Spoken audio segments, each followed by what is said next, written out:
Hi and welcome back to another quick guide. Today, I'll teach you how to put your Snapchat story on public profile. Making your story public allows more people to see your content on your profile. This feature is helpful if you want to share your snaps with followers or a wider audience. Here, you can add your story to your public profile directly inside the app. First, unlock your mobile phone and open the Snapchat app. Log into your account if you are not already logged in.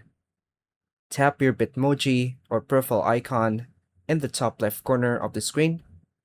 Find the public profile section, then tap My Public Profile to open it.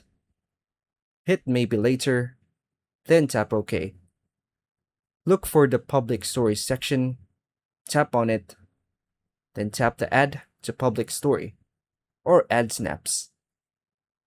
Now go to Memories if you haven't a snap yet. Tap on Create Snap. Your camera will open.